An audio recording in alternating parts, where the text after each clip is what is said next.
मुंबई महानगरपालिका निवडणूक 2026। मुंबई महानगरपालिका ही भाजपा आणि शिवसेना उद्धव ठाकरे यांच्यासाठी अत्यंत प्रतिष्ठेची म्हणजे अगदी अस्मितेची लढाई होऊन बसलेली आहे। परंतु जर या लढाईमध्ये शिवसेना उद्धव ठाकरे आणि मनसे राज ठाकरे या दोघांनी युती केली आणि जर ते युती म्हणून जर या निवडणुकीला सामोरं गेले तर या निवडणुकीपूर्वीच 114 जागांवर त्यांचा विजय निश्चित कसा आहे। 2012 मध्ये 31 जागेवर विजयी झालेला भाजपा 2017 मध्ये 82 जागेपर्यंत मुसंडी कसा मारतो आणि त्यांच्या या 82 जागांमध्ये आता वाढ होईल का घट होईल आणि आता 2026च्या निवडणुकीमध्ये भाजपला एकंदरीतरित्या या मुंबई महानगरपालिकेमध्ये किती जागा मिळू शकतात याविषयी आज आपण सविस्तर असं राजकीय विश्लेषण पाहणार आहोत। तत्पूर्वी चॅनलला सबस्क्राइब केलं नसेल तर पहिल्यांदा जरूर सबस्क्राइब करा। मुंबई महानगरपालिका शिवसेनेसाठी अतिशय मानबिंदू म्हणजे अगदी अस्मितेची लढाई, तशी अगदी भाजपनं सुद्धा ही लढाई अत्यंत प्रतिष्ठेची केली आहे। त्यांना यावेळी काहीही करून जसं शिवसेना फोडून त्यांनी एकनाथ शिंदेंना जवळ केलं आणि राज्यामध्ये सत्ता काबीज केली, अगदी त्यांना आता यावेळी काहीही करून मुंबई महानगरपालिकेवर त्यांची सत्ता प्रस्थापित करायची आहे आणि ती करायची आहे म्हणून त्यांनी ही लढाई अत्यंत प्रतिष्ठेची केली आहे। पण या निवडणुकीमध्ये जर राज ठाकरे आणि उद्धव ठाकरे हे दोघे भाऊ एकत्रित निवडणुकीला सामोरं जर गेले तर ही निवडणूक त्यांच्यासाठी निवडणुकीपूर्वीच विजयी ठरते। 114 जागेवर त्यांचा विजय निश्चित आहे।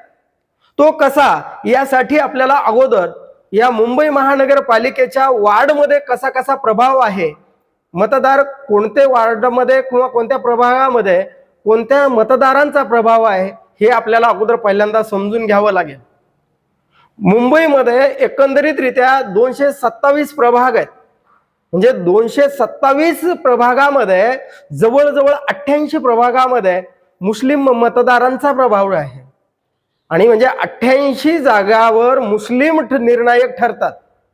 तर 77 जागांवर जवळजवळ म्हणजे मराठी मतदार हे मुंबईमध्ये प्रभावी ठरतात आणि 50 जागेवर 40 ते 50 जागेवर हे उत्तर भारतीय प्रभावी आहेत।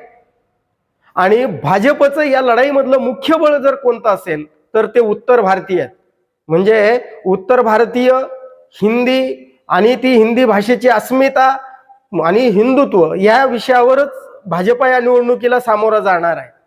तर या शिवसेना आणि मनसेला या निवडणुकीमध्ये त्यांचा मुद्दा असणार आहे तो भूमिपुत्र, मराठी भाषा आणि सीमा प्रश्न आणि संयुक्त महाराष्ट्र चळवळ, म्हणजे हा मुळामध्ये महाराष्ट्राची अस्मिता म्हणून या लढाईकडं या दोन्ही पक्षांचा तो राजकारणामध्ये त्यांचा मुख्य मुद्दा किंवा त्यांचा जो आधार आहे निवडणुकीचा तो असणार आहे।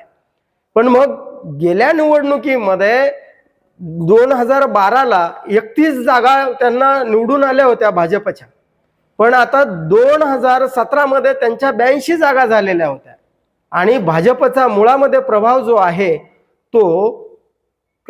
तो उत्तर भारतीयांमध्ये आणि मग त्यांच्या जागा जास्तीत जास्त 50 जागा या उत्तर भारतीयाच्या मतावरती निवडून येऊ शकतात। पण मग मनसे असा फॅक्टर आहे तो या निवडणुकीमध्ये अगदी किलर ठरणार आहे, कारण मनसेनं गेल्या वेळी स्वतंत्र निवडणूक लढवली होती आणि मनसेनं स्वतंत्र निवडणूक लढवल्यामुळं मनसेला 7 जागा जरी मिळाल्या असल्या तरी त्यांचा जवळजवळ 123 वार्डामध्ये प्रभाव दिसून येतो आणि ते निर्णायक ठरतात।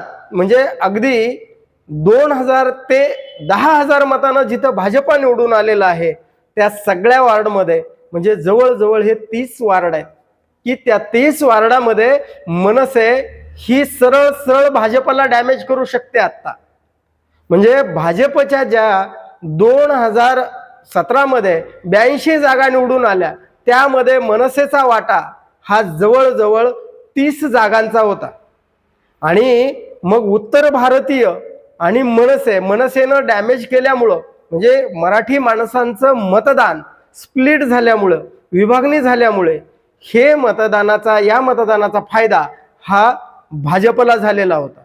म्हणून 2012 मध्ये 31 जागेवरची जी भाजप आहे ती 2017 मध्ये अचानकपणे 82 जागेवर त्यांनी मुसंडी मारली होती.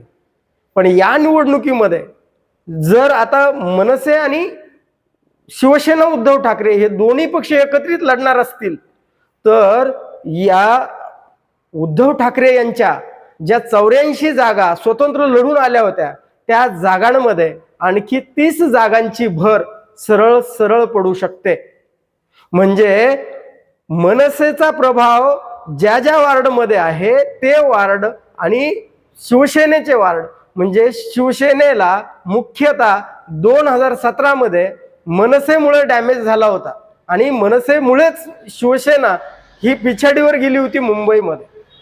पण आता जर हे दोघं म्हणजे 84 जागा शिवसेनेच्या आणि 30 जागा मनसेच्या या निवडणुकीमध्ये सरळ सरळ निवडून येऊ शकतात. म्हणजे भाजपचं संपूर्ण बळ, भाजपची संपूर्ण ताकद ही उत्तर भारतीय आहे.